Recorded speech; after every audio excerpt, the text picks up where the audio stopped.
Hey, good morning, everyone. How's it going? So, what am I working on now? Well, I got a 2024 Kia Carnival. That's their minivan. I forgot what they used to call it. Um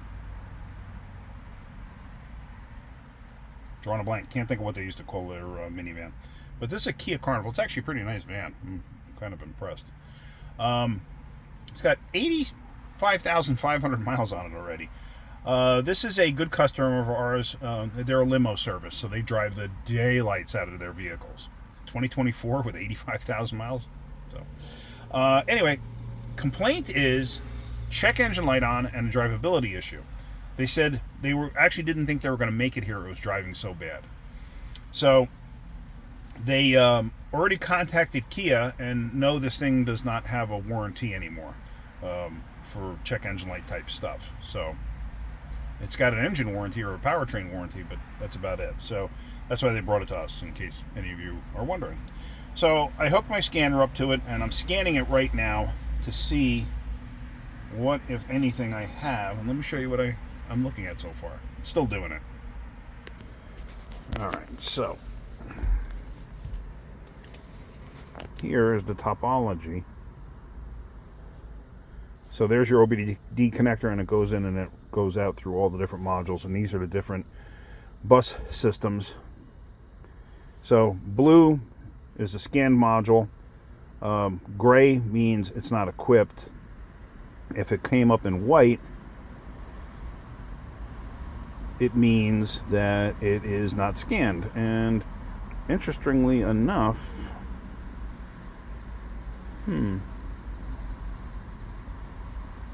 I see ECM, but it's not showing anything.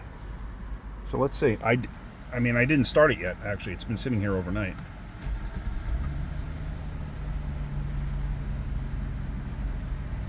Interesting. Is my scanner not capable of reading this? It's always a possibility. Let's see. Let's go. Engine control module. Enter.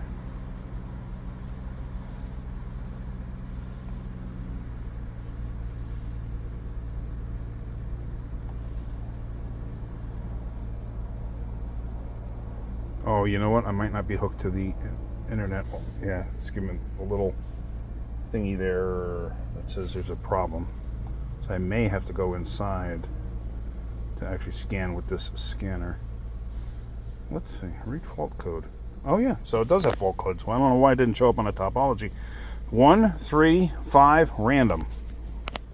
Okay. Why are we misfiring all on one cylinder? I mean, one bank. 1, 3, and 5, if I'm to venture a guess, should be all on one bank. I mean, it might not be. It might be 1 on one bank, and then 3 on another bank, and then 5 on that same bank. It's possible. But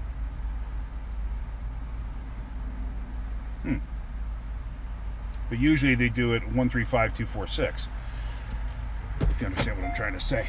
All right, I'm going to pull this in the shop, and let me do a little research into all these codes. I mean, it feels like it's running okay right now. I don't want to drive it up the road and get it blazing hot or anything. So let me pull it in the shop and do a little research and see what I come up with. So I was doing some research on the code, and some weird stuff comes up. Like, I can't find anything through Identifix or AllData or whatever that kind of like gives me a general direction of where to look, other than troubleshooting. But I was looking for, like, hey, this is a common issue. A lot of times when you have something weird, like if I just had one cylinder misfire, it'd be one thing. But having all 3 on one bank, I don't know about that. I did find, when doing a Google search, though, something weird. This was actually a Canadian vehicle for 2023. In 2024 was when it was available here. But I found some fleet companies in Canada that had, like, one of them had like 40 of these things, another one had like 60 of these things for whatever they do with them, and they were having similar issues, and it turned out to be octane related. Why, I don't know. But I found nothing. Nothing with Kia bulletins, nothing. So what I did do is I went in and I did a rescan of that first thing that I just showed you with the topology of like all the modules. And yeah, I had to be hooked to the internet, because now that I'm hooked to the internet, it does show on that page. Let me show you real quick. So here you can see I have some codes here. I have some codes here, codes here, codes here. What I'm going to do is we're going to make a report. Okay. And okay, I'm going to send it to myself. Actually, what it does first is it saves the report. All right, so there's all the information. ECM has codes. Now there's other codes, but I don't know what they're for. Body control module, smart key, and tire pressure monitor. Okay, I'm not overly concerned about those, but they'll show up on the report. So what I have to do first is I'm going to save it. It saves the report. Now I can share it in an email. I'm going to send it to my email and send. Okay, so let's just go back. But what I'm going to do is I want to go to the ECM. We're going to enter the ECM. So it's just 135 and random. So now we're just going to enter. I'm going to take this thing for a ride. I want to see what it actually does on a road test, because like I said, the customer said, or the driver said, that they didn't think they were going to make it here. It was running so bad, but it feels like it's running fine right now.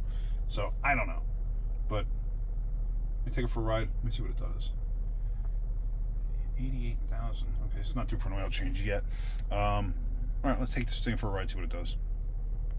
So I just took this thing for a pretty good 15-mile road test. I tried everything from light throttle to heavy throttle, light acceleration, full throttle acceleration, lugging it up a hill, the whole 9 yards, and I cannot get this thing to do anything. I have seen in the past where a faulty O2 sensor reading incorrectly, you know, the computer thinks it's reading okay, but it's actually not reading okay. I've seen an O2 sensor do that, but not intermittently.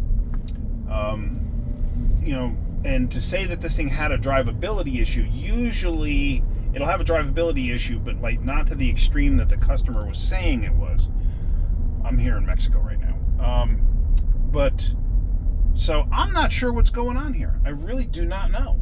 And you know, being a 2024, a lot of information, or there's not a lot of information out there yet. I don't have, or at least I didn't find any bulletins. I did look through Kia stuff, see if there's any bulletins. Now, there's some proprietary information that all manufacturers have, especially for the first year, where you wouldn't get to see it on the outside like a regular shop like ours. But I mean, I can get into it with the scanner. Matter of fact, here, let me show you something real quick. And, oops, I didn't realize I was reflecting that bad. But like here, this is their misfire. Like, I don't understand what this count means. If this is just, like, I'm not, because this is all the cylinders, so I'm not quite sure what they're talking about, but I don't see any variations. So, I'm not sure what any of this means. I would assume that if it had a misfire, I'd see variations, but I don't. So, I don't understand enough of this yet because it's a 2024. But what I'm getting at is,